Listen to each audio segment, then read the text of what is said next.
Hello, Internet, and welcome once again to the Free-to-Play Cast, brought to you by MMOBomb.com, your home for all things free-to-play related. I'm your host, Mike Byrne, aka Magicman, and we've got some Lord of the Rings news.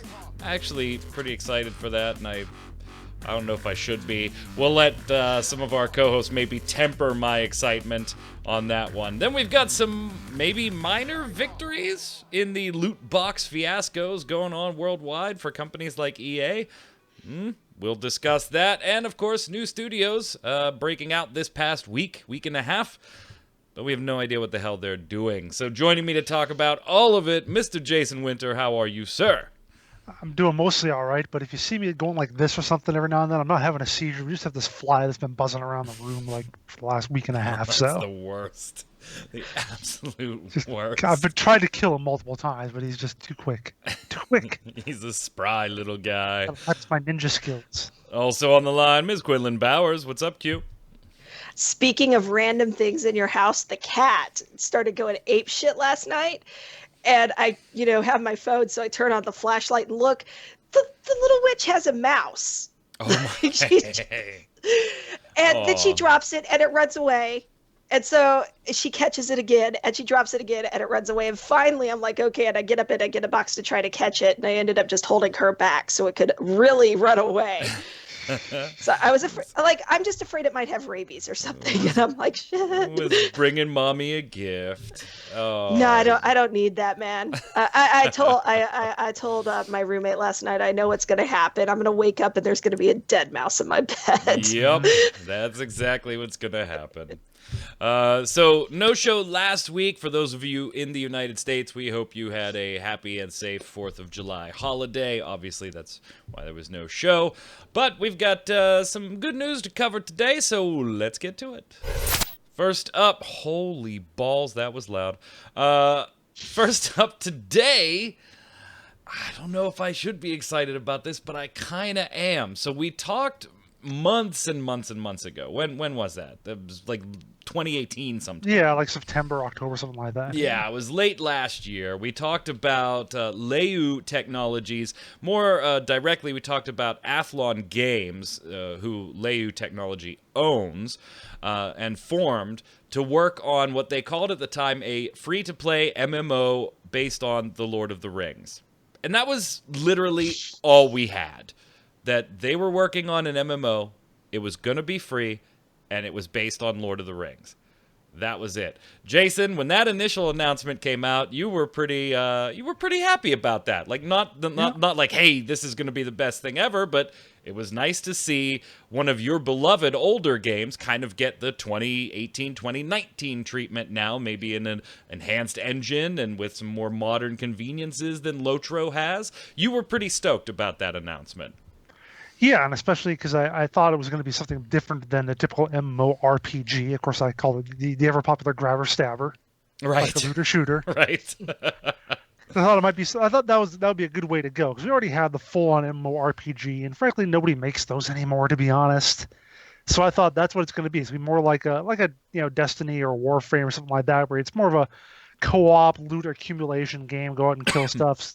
Stab them and grab the loot and whatever. So that's the direction I thought they were going to go with something like that. Q, I know being fantasy, you're highly into fantasy, but are you of the Tolkien-esque fantasy, or are you kind of done with that? It's been overdone. How did you feel when this announcement broke? So the funny thing about that assumption is I'm more sci-fi than fantasy. Oh no, I definitely know you're more of a sci-fi lady. But I did really, and it's more of the whole with LOTR, right? Like, when you go to these areas that you recognize from the books and the movies and stuff, and you're just like, holy crap! I really enjoyed that portion of it. As far as if it's more of your standard MMO, that's great too.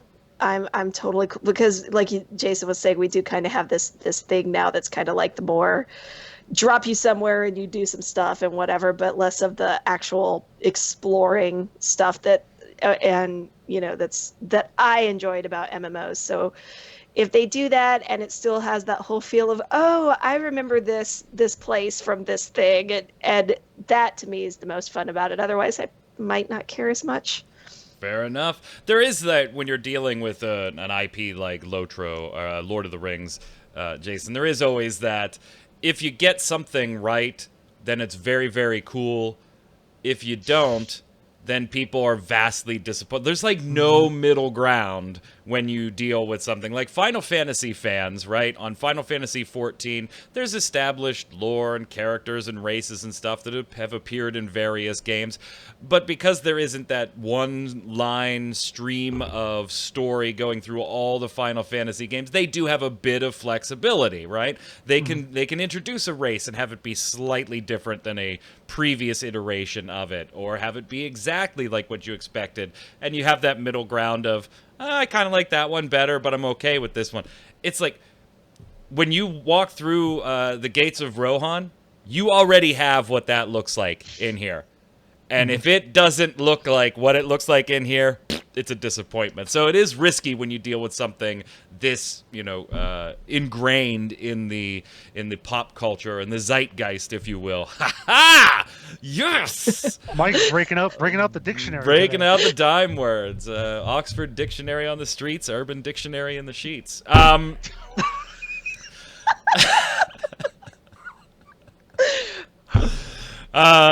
yeah, so there is a little bit of risk. Anyway, we got an announcement on this yesterday, which makes me a little more excited, actually. I don't know if it pulls some of the tempering back, although maybe it should, and we'll talk about why in a second. But Amazon Game Studios is now partnering to co-develop this for both PC and consoles, so that confirms that it's not just going to be a PC release, with Leyou, and they're going to be publishing it in all regions except for China, Hong Kong, Macau, Taiwan. Presumably they'll partner with somebody like Tencent or whatever for those areas. And we do know this too. Remember, Amazon is working on that Lord of the Rings series, the live action series. It's not these aren't going to take place in the same time span or the same environment as the TV show. So they're not doing like a Defiance thing here. Yeah. That's going to be set in the second age of Middle Earth for the show, which is way before the books. And the game itself is going to be in the trilogy, in the original trilogy. So a direct LOTR competitor, like direct, same time period, same everything. I'm actually happy that Amazon's here because that's a lot of money behind it. What I think you might not be as excited about, Jason, is that it does now seem to be more in line with an MMORPG in the way that we're familiar with MMORPGs, not your grabber-stabber. Yeah, because they talked a lot about exploring, epic exploration of the vast world, developed on a larger scale with greater complexity of characters, richness, and content. And yeah, those sort of things, they sound to me more, like I said, like an MMORPG than just a instance-based, kill them and get out kind of thing. Or of course that could just be corporate talk, saying whatever, because we're going to tell you it's a huge exploratory world where you just stuff in little instances or whatever.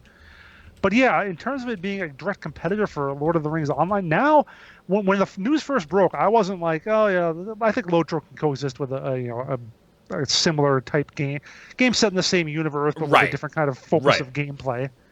Now I'm not so much. Now they're punching each other in the face. It is direct. Now I'm seeing a lot more of a Star Wars Galaxy, Star Wars Old Republic kind of vibe between these two, especially with this one being probably at least a few years off still. And yeah, Lord of the Rings Online probably not doing that great. Especially they've already dumped the ring. They've already gone past the the Mordor and the whole end of the book. So they're kind of into like the more speculative post ring destruction kind of stuff, which is sort of when the interest tends to peter out. Because as you say, it's not from the books. It's sort of their own thing that's kind of later. So I don't know how LOTR survives, especially how even the license holder decides that they want both these games out, like we saw with Galaxies and Old Republic. Now, hold your final verdict on that, because that's what we're going to do to sum up this discussion here.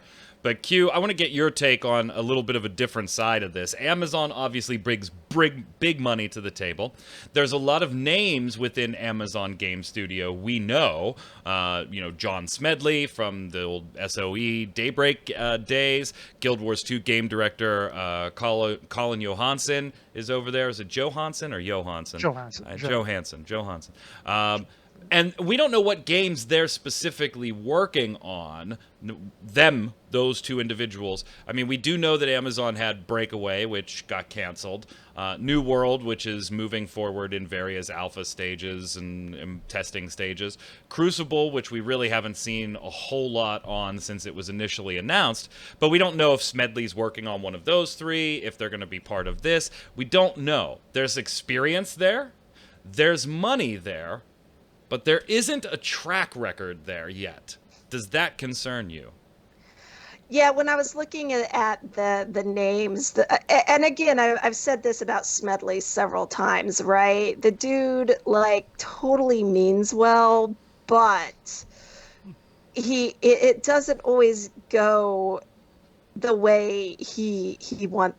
He has more of a record of things not going the way he wants them to go in recent years than things going the way he wants them to go. Sidebar, the DDoS people are in jail. I mean, so he got that one many years later, but he got that one. Some of the DDoS people are in jail, not the other group that Right. had his plane delayed and all that stuff. It was a portion of the earlier group.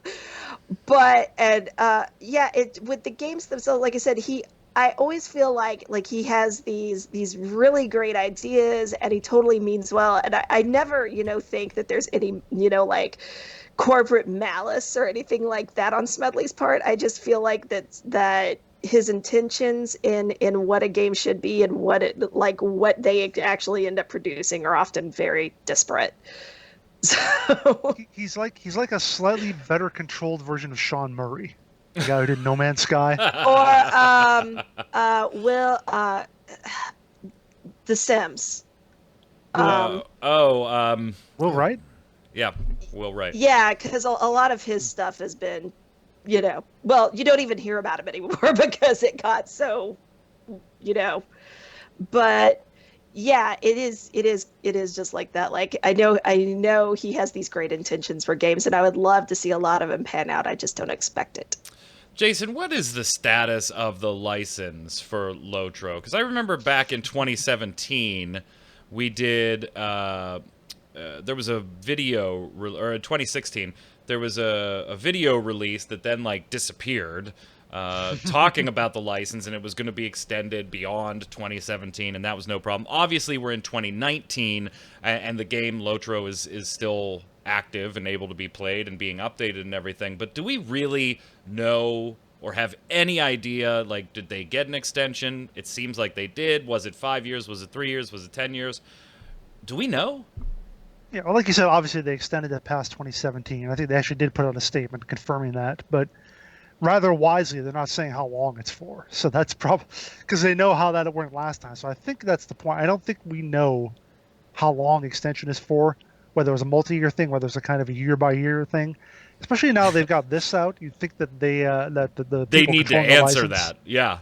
Well, I don't think they need to answer how long it is. They're just all they could say is what they said last time when we first heard about this game coming out was everything's fine, we're doing fine, we have the license, everything's good. Then they're not going to tell us anything more than that because they were even kind of in the boat of we think there's a world that two Lord of the Rings MMOs could exist at the same time. Yeah. To which everybody was like, well, yeah, sure, but not one developed 10 years ago and one developed today. If you develop two today, maybe. But you really, unless Amazon and Leyou and totally screw this up, I really have to be concerned about LOTR's future. Well, to be honest, BioWare kind of totally screwed up SWTOR at first, too, but that didn't matter because Galaxies was already gone, so... Right, but we didn't know they screwed it up yet. There's a difference. Well, we we're didn't not know gonna they this screwed... until it launches either. True, so, I mean, true. If they don't want them to exist at the same time, then LOTR will shut down before this launches or something along those lines. So. It is a little concerning, though, and like I asked you, I'll get your take on it. You've got Amazon, money, experience. Breakaway got canceled. New World's moving very, very slowly, and is going to have a niche audience anyway, because it's, that type of survival type game. You really got to be into it to play those. Crucible, we don't know anything on. Is it a little concerning that, there might be big money behind it with Leyou and Amazon, and a great IP? It's like all coming together, but I still think there's a little bit of a reason to go, all right, I'm going to wait until you say more before I get super excited about this one. No? Oh, that was me? I thought you said Q. No, you. I said as Q. I already asked Q that. Yeah, I mean, I am mildly interested. I'm interested in following it and seeing where it goes. But like I said, we're probably at least 2 or 3 years before anything even remotely solid really comes out on this. So I'm not getting my hopes super up right now. And especially like you said, we talk about the people involved. Although I remember now that thing a while ago, Smedley saying he hates free to play. Yeah, he so does. He might not be attached to this. So. Yeah. Oh, yeah. Or that comment's going to come back to haunt him. Oh yeah. Ooh, Just a little. I'm sure you'll come out and say, "No, I love this game. Free to play is awesome." Oh yeah, that was my viewpoint 4 years ago. It's not my viewpoint now. The world of gaming has changed. I was super angry about everything. Yeah, the world of gaming has changed. When I was trying to sell my game, it never got sold any copies. Right. All right. I also like that this is on consoles. I do like that. This does seem like, if I imagine playing Lord of the Rings online at this point, and it's one of those ones that Jason and I have tried many, many times to just get into, and I always am like gung-ho for like 3 weeks, and then I'm like, I'm done. I'm going to go play something else. I do want to chill and sit back and play this one on the consoles, see what it looks like there too. I can't wait. I am excited about this one. It's not going to be the be-all, end-all next coming of the MMO or anything. I don't expect it to be, though, so I am excited about this one. So let's answer the burning question. Does Lord of the Rings Online, the version we have today, close before this launches? Jason? See, there are points for and against it. Obviously, the point for being that they don't want to have multiple games out and split the audience or whatever. Well, to be fair, looking at the Steam charts you put up, there's not much of an audience to split right now. That's the other point. It's like, okay, so but even so, you think of like Galaxies versus SWTOR. Now, I remember when SWTOR first came out, it sold like 2 million copies in its first month or something. And you can say, okay, we don't want to split the audience, but if there were only 5,000 people playing Galaxies at that point, what's the difference if you sell 2 million or you sell 2 million and 5,000? Right. So on the same level, on the one hand, you say it's so small, it's not going to really matter if it goes away. But on the other hand, you say it's so small, what does it matter if it stays? So if I had to put my money down, though, I would say that, I think LOTR will not survive this. Again, giving another 2, 3, 4 years or whatever. Yeah, I agree with you there, that we probably have at least 2 years before we see some substantial content or gameplay videos or any of that, and probably 3 years or more before we're in beta testing and able to get our hands on a almost finished product. I agree there. So they've got time. It's like 07 or 08, I think, when SWTOR was announced. It didn't launch till 2011. So yeah, and by then Galaxies was certainly not doing great. So Q, does LOTR close before this launches? I mean, part of it too, right, would just depend on how much money they're continuing to make off of LOTR. Like, at what point it becomes just not worth keeping the servers up anyway. So if totally independent of another game coming out, I think is what you're saying. Right, exactly. And if you expect okay, well, Amazon really is taking its time with it pretty much everything it's doing, so you expect up to there's a really good chance that just by itself the game could go away, especially like Jason said, they're past the whole dropping the ring off and now they're just doing whatever that's totally not related to the book stuff or the main lore or anything. Now they're just making up their own shit. So I don't think it's that. I mean, they are doing some things, they're just not the books that people have read. Many people have read. Right? Yeah. There is that, but or that they saw the movies of, because I'm willing to bet way more people have seen the movies. I've tried to read The Lord of the Rings several times, and that is a tough read. Oh, so. I love it. Read it multiple times. I'm going to go with both of you. Q, I think so. You're kind of, it sounds like, leaning more on the I don't know if it would survive 4 years with or without this game right now. Jason, you kind of think, I guess, to sum up, that it would probably just continue to truck along, but this game's probably going to be the straw that breaks the camel's back type deal. And I'm gonna put my vote more with Jason. I think it's gone on this long, and the player base, with a few spikes and peaks and valleys that are very weird, by the way, when you look at when they happen. Jason was looking through that the other day, and it's, what the hell happened in February? I think they would truck on for 3 or 4 more years, provided that they got the license renewal or their lease converted to a year-to-year, whatever the case is. I think this game does put the nail in the coffin. But we're going to get your take. Go ahead, Q. I should clarify that in my scenario, I'm not expecting us to actually get the other game for at least 5 years. So, right. Like almost a Cyberpunk 2077 scenario at this point. It's going to be a while. So fair enough. But we're going to get your take on that in the question of the week, so stay tuned for that. Moving on with the news. Is this a minor victory for EA? I mean, we're going to go through this, but let's take a look. So, the UK Minister for Digital and Creative Industries, there's a title. The UK Minister for Digital and the Creative Industries, Margot James, appeared before the Commons Committee of UK Parliament this week. This was last week, July 4th week, so that's when we're talking about, and gave their opinion on loot boxes. And they said, quote, "They contest the assumption that loot boxes are gambling. If evidence does emerge that loot boxes can be a gateway to problem gambling, that would be the point where action would have to be taken." This was according to gamesindustry.biz. Now, in Belgium and the Netherlands, remember the legal status of loot boxes there is a bit different. And they're pointing out that our gambling laws are different and more research is needed. Now, this doesn't put anything in stone. This is just a cabinet member's, a UK Minister for Digital and the Creative Industries. Very big business card, by the way. It's like that wide.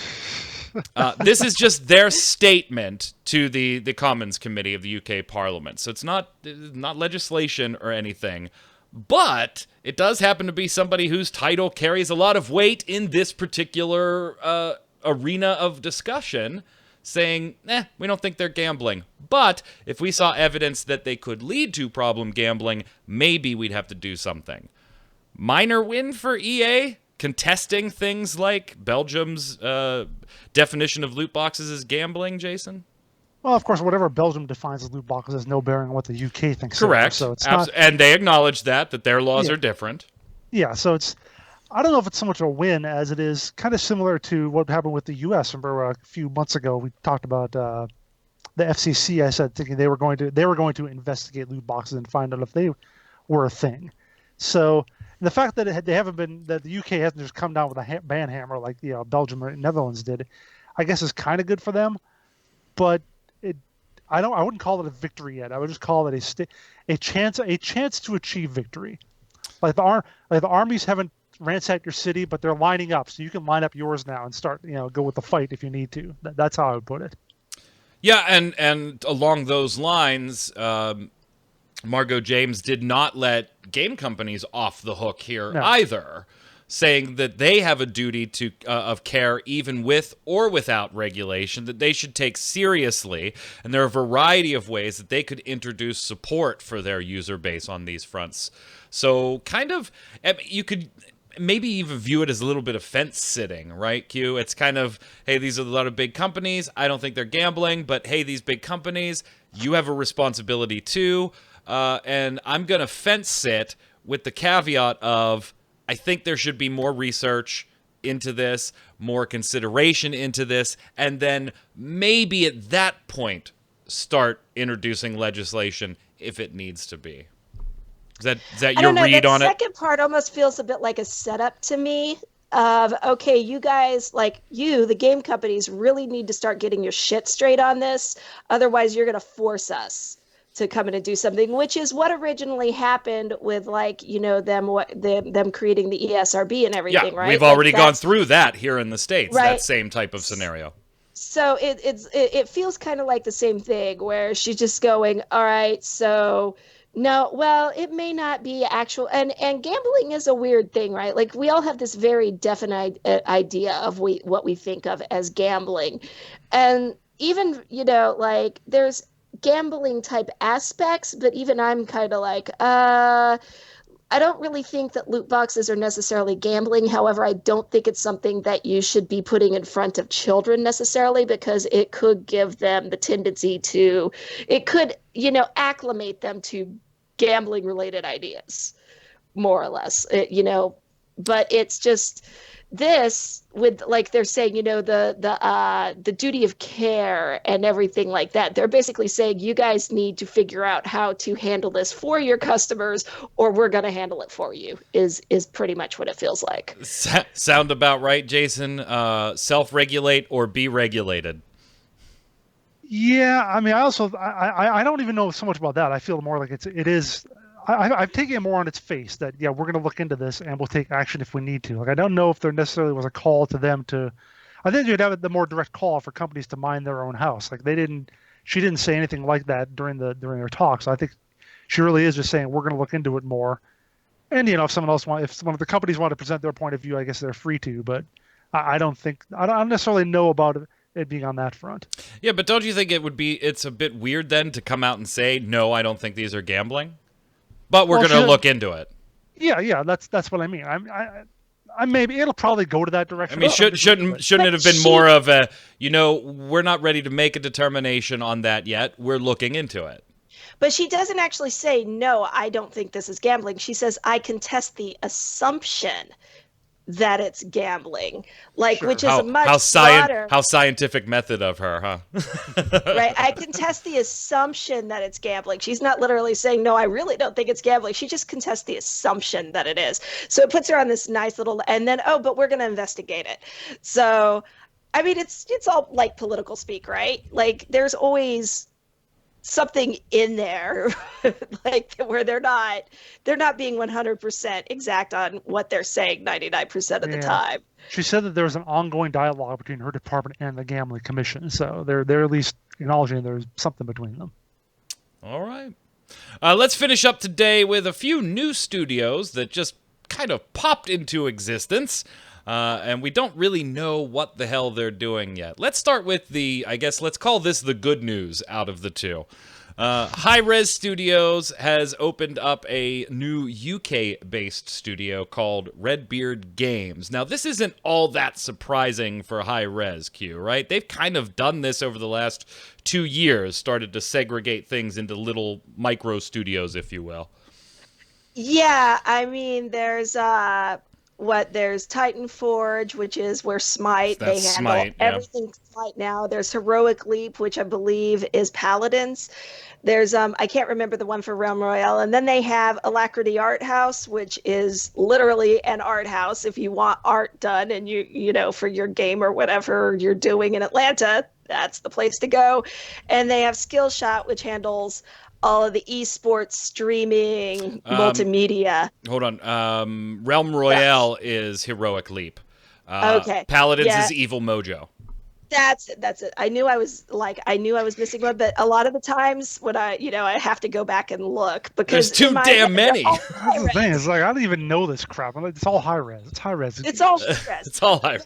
But, the thing is they also had 2 overseas studios. One was in the UK, and I think it's located in Brighton, which was just Hi-Res UK, and then there's Hi-Res China. Right. So I'm not sure. I looked, I tried to see. I'm not sure if Redbeard is like a rebranding of Hi-Res UK, or if it's literally yet another company. Yeah, so you have Hi-Res UK in Brighton and Redbeard Games in Brighton as well. Right, because I don't probably inside the Hi-Res building. Yeah, it quite possibly, but handling its own little whatever it is it's going to be doing. They do have on their job listings, and they've had it for a while, an unannounced game or project. Yeah. So It could be this. It could be that this is a different unannounced project because they listed on their on the announcement they were or the website for Redbeard. Normally for job listings, you click on it and it takes you to High Res proper and shows you all the job listings. And this one, it just tells you to email their HR person, which has the coolest freaking name ever. And I thought she was a bot for ages just based on her name. What's her name? Scarlett Dangerfield. Wow. I mean, that is like action movie character That is a secret name. agent right there. Yeah. Oh yeah. And when I got an email back from it, I was like, okay, so they gave their bot a really cool name. But no, this is a legit person, and you can find her on Twitter. And she's like a ginger and everything. It's crazy. Like, I'm like, this can't be a person that exists. So the studio is aiming to, quote, deliver amazing experiences tailored to the interests of large gaming communities. So fits right with all the everything Hi-Rez does. So we have no idea. Are they going to be working on one of Hi-Rez's unnamed projects? We don't know. Are they going to be taking over responsibilities, maybe local responsibilities for an existing Hi-Rez product? We don't know. It's just if you need a job, apply. Yeah, exactly. And we don't know which jobs they're actually hiring for. Right, because there's nothing posted. You just send your resume to Scarlett. You just send your resume via email. Yo, what's up? Here's my resume. What you need, what you need. Jason, on the flip side of this news studios thing, I'm going to call this one the bad news because I don't really know what's going on news that here. comes from these guys these days. Right. So I will talk in a minute we'll talk about something else that happened today on this by this company. I'll let Jason speak to it very briefly. So based on some trademarks that were located and pointed out to MMORPG by one of their readers, we obviously pulled it from MMORPG themselves.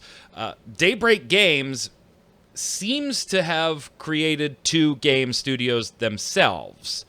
The trademark descriptions for both are identical, and they're both stating that they're for computer game software and video game software, downloadable multiplayer real-time computer and video game software that is downloadable via an online service for entertainment purposes. And it goes on to say that they provide online facilities for real-time interaction with other gamers and notes various types of productions and designs. The names are Darkpaw Games and Rogue Planet Games. Jason, any ideas here? Are we going to start seeing products funneled off via the high-res model? Or are we seeing new studios spun up for new titles? What's going on here? I don't know. I can be bothered to care about Daybreak's copyrights now. They're not even putting out PlanetSide Arena yet, so... Well, here's the question, though. One of these is named Rogue Planet Games. Which gives it a sci-fi feel to it, which makes it seem a little more like something that might run something like PlanetSide in a high-res kind of fashion, but... I mean, I don't know. I don't know what would be Darkpaw, then? Darkpaw? That sounds more fantasy-like a sort of like a dark fantasy game. It actually makes me think of the Monkey's Paw. Oh, all right. Which could not probably. Well, that means we get some wishes. So. And they'll work out totally fine. They'll totally work out fine. Great. I don't know. This whole thing just seems weird. Their recent filings, they haven't even been approved yet. We'll keep you posted, but it looks like, at least it seems like, Daybreak Games may be kind of borrowing from the high-res model and spinning up smaller studios and putting products under there rather than one big umbrella. In other Daybreak news, Jason, what did we find out today about the Player Studio? It's gone. Not all of them. Mostly gone. Yeah, mostly gone. Go ahead. Yeah, for EverQuest and EverQuest 2, it folded up like 2 weeks ago. After they and nobody noticed. Yeah, nobody noticed. we sourced this off MMO Fallout. Yeah. Credit where due. So, and yeah, then they just after a few months ago, they said we're going to look for ways to reinvigorate the Player Studio, but I guess they found them. They found a way to do something with it, I guess. Took them away. So no more Player Studio, at least for EQ and EQ2. Let's go over to the weekly bombs. Jason, you're up, sir. So I'm going to give both an A bomb and a dub bomb to Conqueror's Blade. And Mike, can you guess what category of it I'm going to give this double bomb to? Guess what category? What aspect of the game do you think I'm lauding and criticizing? Okay. Can I guess? I'm criticizing. Never mind. I'm doing both. I'm doing both. Probably inventory. Yes. So I'll give it a dub on to the fact that you have a lot of spaces in your inventory for a free game. For free, I haven't had any, even remote desire to purchase more space because they give you like, I don't know, it's like I don't know how big the chart. Maybe it's like 100. It might be about a 10 by 10 grid in your basic storage and also in your vault, your bank, whatever it's called. But so that's a dub bomb for that. The A bomb is the way that the vault inventory is sorted. Meaning not at all. Literally, here's how it is. You put an item because you got your rows and so on forth. You put stuff in. If you drag an item over there, it goes in the first slot. Drag another item in, it goes in the second spot. Drag another item, it goes in the third slot. So on. Okay. Oh, you want to switch those? You want to move the third to the first? You can't. Wait, you what? literally can't do it. I cannot drag one item to another slot in there. If I wanted to do that, I would have to. If I wanted to put the third in the first, I'd have to take the third out, Take the them second out. Yeah. take the first out, then put the third back in. Other question: is there no, the little button that you hit that just No. automatically sorts everything In my so that personal it's all inventory, together? yes, I can do whatever I want in there. But in your storage space, your supply dump or whatever it's called, you can't do that at all. So No, that's not definite because you A-bomb. have more crap in there. You need to be able to sort it. Actually, I'm about equal. I got about 50-50 in there. But yeah, it's because again, I have so much space. I probably have things in my personal inventory I probably should have put in storage, but because the storage is so crappy, I don't do it. So yeah, All right. Right. definitely A bomb to that. Q, A bomb to the amount of space overall. you're up, Q. I'm going to give a tentative bomb to the fact that in about a half an hour, my computer should be being shipped to me, hopefully. Barring this entire hurricane storm thing brewing on, in the Gulf, Yep. just totally destroying those plans. So, Well, It's your hopefully. computer, but it's going to be waterlogged. Oh. Right. I'm going to give Blue Protocol a dub bomb.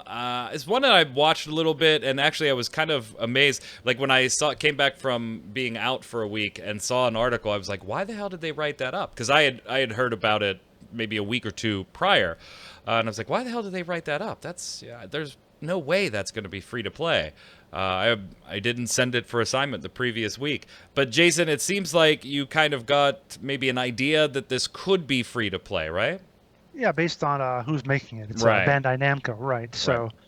I mean, the chances at least there. Although it's funny that you bring it up because I saw that. It's like, oh, it's some Asian game that's being developed now. It's gonna be like Phantasy Star Online 2. It's gonna be like 8 years before it comes over here. Of course, Mike's gonna be interested in it.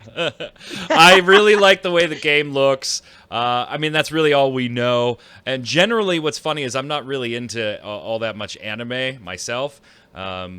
And so most games that have that style, I'm not a huge fan of, but there are some that just pique my interest, and this is one of them. So I'm going to be watching it to see what happens and get my hands on it.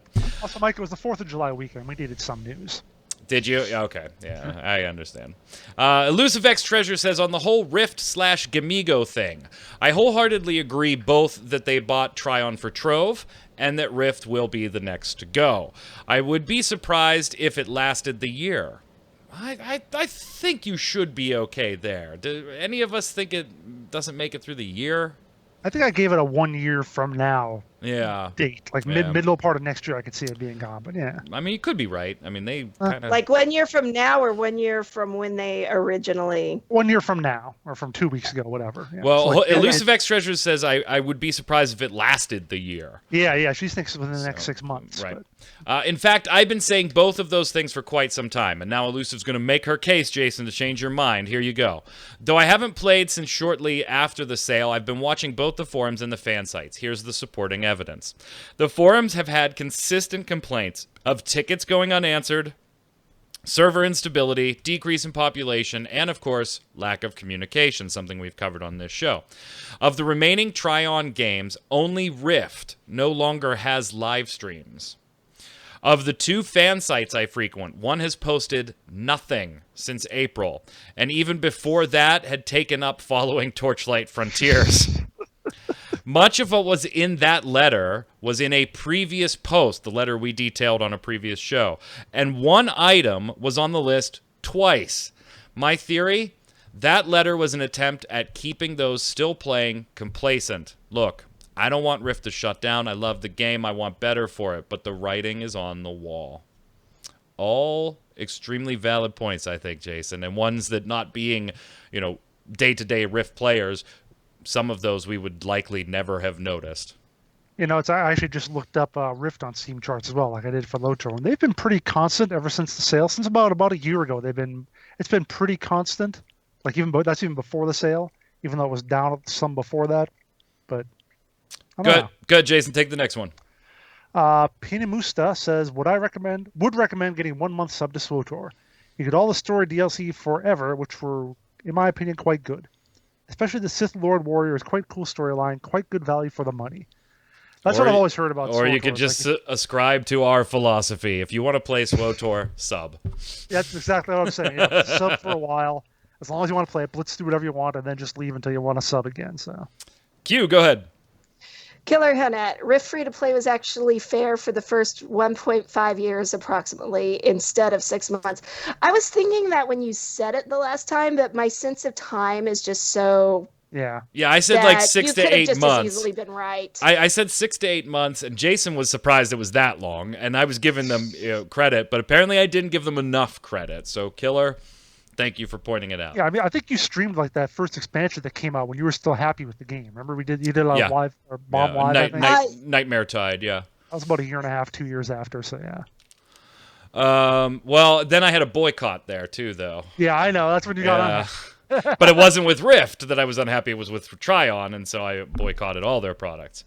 Michael Louis Sell, A-Bomb to Square Enix. I have 2 accounts for Final Fantasy XIV, one with PlayStation and one for PC. I just made one last year around October. I had to make a third one because getting your account info is a complete total mess. Spent all week to get a copy-paste email telling me to fill out forms to again wait another week for them to answer with another copy and pasted email. Yeesh. Best way to keep thieves out and your customers as well. So if you do reset your password, the password takes about 15 minutes to fully change. This either works or it locks your account. Guess why I'm not playing Final Fantasy? Guessed right. Horrible design. That is I've been lambasting that since our Game Breaker days. It is simply the worst customer service to ever have to deal with, is having to get something fixed on your Final Fantasy XIV accounts, and nothing has changed since launch on that front. I seem to recall a couple of years ago, I think our friend Rob Lashley actually got to interview Yoshi P briefly at some show. And he actually, I told him, I think I said, did you ask him about the accounts? He said, yes. And he says, our lawyers have to do that. I don't like it either, basically. Wow. So even Yoshi P, he knows, but lawyers are doing it. So, question of the week, last show. What's your take on the whole auto chess, auto battler genre? Do you like it or not? Ryan says auto chess. Hell no, forget it. Weirdness. Concise and to the point. Go ahead, Jason. Yuen says, if I were to pick which auto chess to try out as a main game, I'd probably just try out the original Modders game on mobile, since it's actually named Auto Chess from Dragon Nest. Well, it's going to be on Epic Game Launcher, Epic Game Store soon, so you can try it there. Yep. Plus, it'll eventually come to PC. Oh, that's his next line. Okay, never mind. So I'll still test out which game I'll really like over time. Personally, I think that game will be much more fun versus Friends, where you can cuss each other out without worrying about being too toxic. I don't think there's any chat, at least in the Dota Underlords that I've had, which is good. So. Oh, Discord it up, baby. Go ahead, Q. I don't know where the assumption that if you're playing against friends or family that shit's less toxic. It's usually more. I think they were pointing out they won't have to worry about the accusation of being too toxic. That they could be as toxic as they want to, and it's okay. Okay, yeah, that is a good point. Because I thought these auto chess games are going to be my new casual thing to play here and there, but then when I saw how long the matches are, nope. I'm going to stick with my Hearthstone Arena.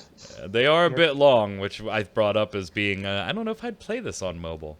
That is my call, though. Someone's going to make a 10-minute auto chess game. That's what you said last show. Yep. Dixie Normus. The original auto chess is the best one, easily, and the battle pass is well worth the money. Dixie, thank you. Go ahead, Jason. Asriel Sword says, I didn't know auto chess was that popular, but from what I read, it helps that Steam and Twitch are both helping to promote it. Thus, it's the hot new thing right now. I guess people are that thirsty for anything new and different, and this is the current hype train. Let's see how far this train will go before it derails under its own popularity, or once the meta is dissected and copy-pasted. Let me just see here. I think I've been looking at the games lately on Twitch, and I think that, let's see, Teamfight Tactics is currently number 2. Fortnite is 1. I don't see Dota Underlords like anywhere. I see Dota 2, but I don't see Underlords anywhere right now. Uh-oh. Ah, where is that? Dang. It's gone. I mean, my feeling was the game companies just decided this is the thing and started doing it without actually determining if it was popular or not. It has only 7,000 viewers, which puts it about like 45th or so. Wow. Or 35th. So that's interesting. Maybe just some big people playing the other games right now. Go ahead, Q. Finish it off. Gavin Robinson, I can see an IP-based superhero auto chess emerging, though I would love to see a World War I like auto chess as well. There's no movement in that. You just all sit in your trenches. Yeah, you just all right at the edge of the boards. Question of the week this week. Given that Amazon Game Studio announcement about a Lord of the Rings online MMO, Lord of the Rings MMO with Leyou, how concerned should fans of the current LOTR be? Let us know your thoughts in the comments below. While you're there, don't forget to put in your weekly bombs. D-bomb for something good, A-bomb for something bad in the world of gaming, or throw us your question or whatever you want to talk about, and we'll be sure to put it on next week's show. Until then, Q, where can everybody find you? Hanging out on Twitter at Quitland. Jason. On Twitter at Winter Informal, streaming twitch.tv/JasonWinter. I'm Mike Byrne. You can follow me personally right there on Twitter at magicman1, but more importantly, while you're there, follow at MMOBomb so we can tweet at you all the latest news, giveaways, articles, interviews, free-to-play casts, free-to-play weekly first looks, and more. Until next week, gang, stay safe. We'll see you on the servers.